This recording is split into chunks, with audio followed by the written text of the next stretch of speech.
Hello and welcome to another video on biology. This is Preetinder Kaur for Perfect Scores, and in this video I've decided to cover a really interesting topic of genetics, which is cloning.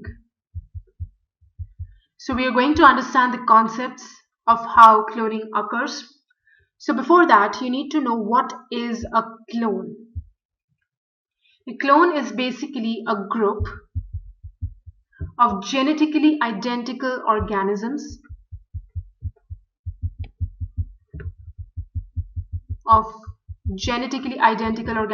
that means their gene pool is exactly the same alleles, same gene combinations, everything.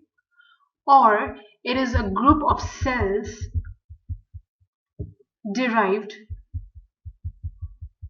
from a single parent cell, in which case also it's going to share the genetic information with all of those cells from a single parent cell. So this process of cloning, it occurs through a process known as a somatic cell nuclear transfer, SCNT. So it is a method of reproductive cloning that we are about to study in this video.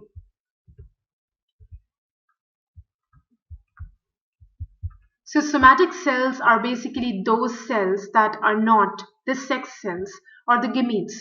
So all the other cells in our body apart from the gametes are known as the somatic cells. So let's go ahead and study the different parts of this entire process. So step 1 is going to include the following process. A female animal,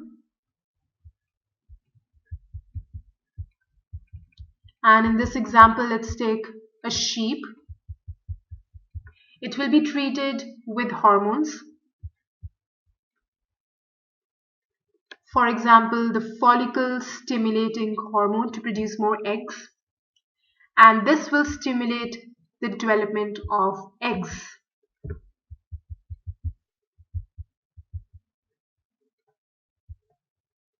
The second step after that stimulation is the nucleus from an egg cell. Now very carefully you have to understand this. The nucleus from the egg cell is taken out. It is removed. I will also explain this entire process diagrammatically, but right now you need to concentrate on the steps.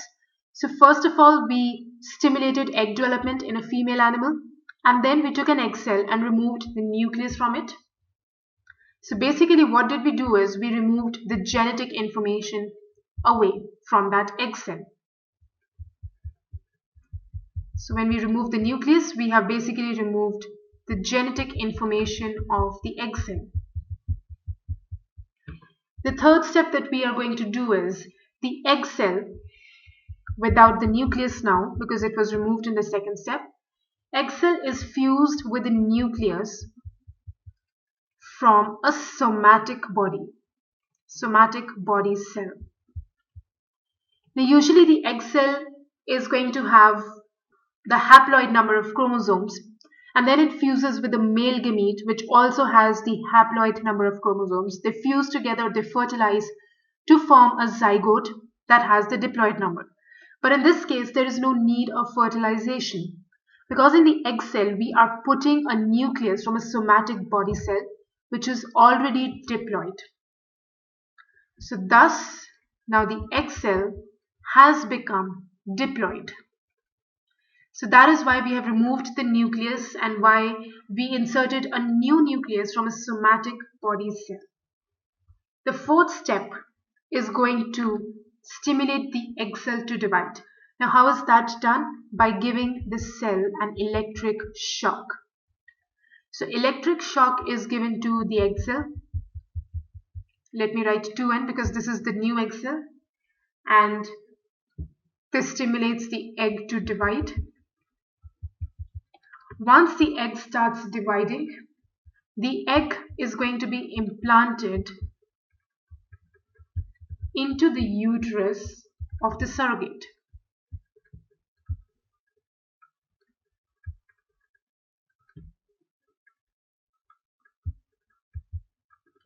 Alright, so what do you think the child is going to be? It's going to be a clone of which animal?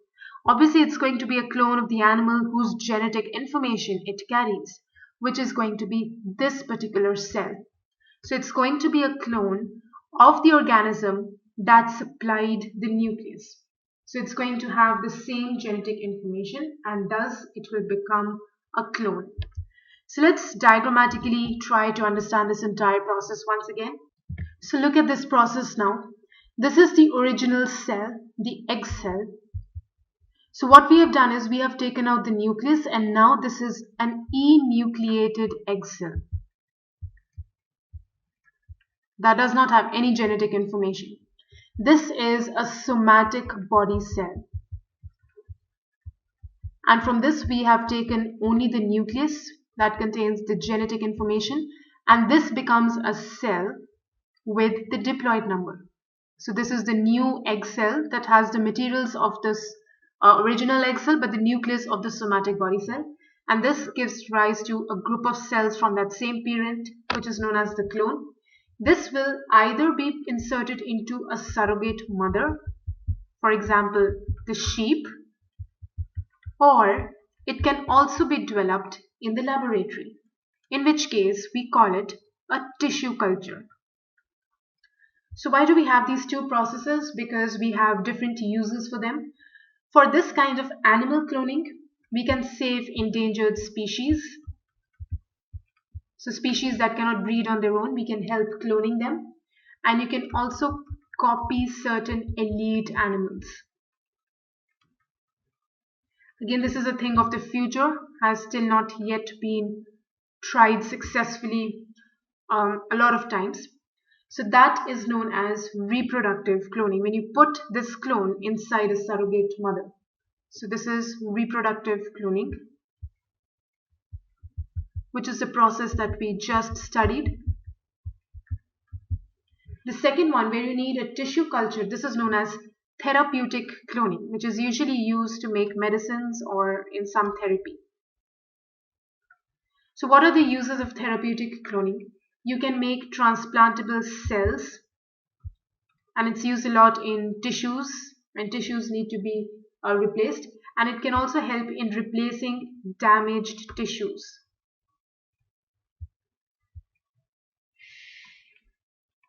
So these are the two uses of therapeutic cloning.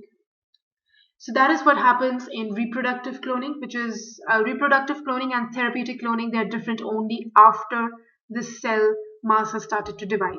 So if it's inserted into the uterus of a surrogate mother, it's reproductive cloning and can help to save the species and copy animals, because the product of reproductive cloning is going to be a cloned animal. Whereas if this mass is just allowed to grow within a laboratory condition, that means within a tissue culture, it is therapeutic cloning and helps to give us products like cells and new tissues. So that is what happens in therapeutic cloning. Now, therapeutic cloning has a lot of people for it and against it. So let's check those points out. So we are still talking about therapeutic cloning right now, some points for it and some points against it.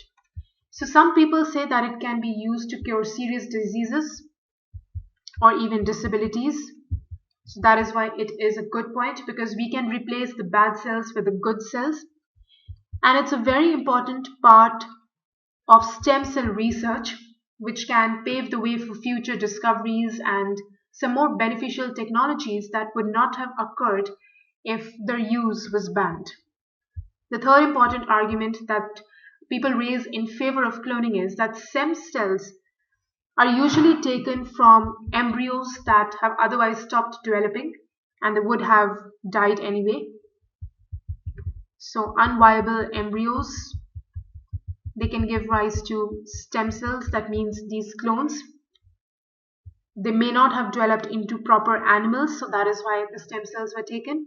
And the cells are taken at a stage where the embryo does not have a nervous system. So the issue of pain is not related to this topic. So the organism does not feel any pain. We are talking about the clone. It does not feel any pain. Now, what are the arguments against it? It involves the creation and destruction of embryos. So there's a point that at what point do we afford the right to life? The second is that embryonic stem cells are capable of continued division, and then it may develop into cancers as well, cancerous tumors. The third important point against cloning is that more embryos are produced than are needed, so the excess embryos are going to be killed off. So that is one negative point. And the fourth negative point is that with additional cost and effort, there can be alternative technologies that will fulfill the same role. So people are divided on the issue of cloning, and usually they're not able to choose one particular point because of these arguments in favor of and against cloning. So that is all that you need to know about cloning. And thank you so much for watching this video.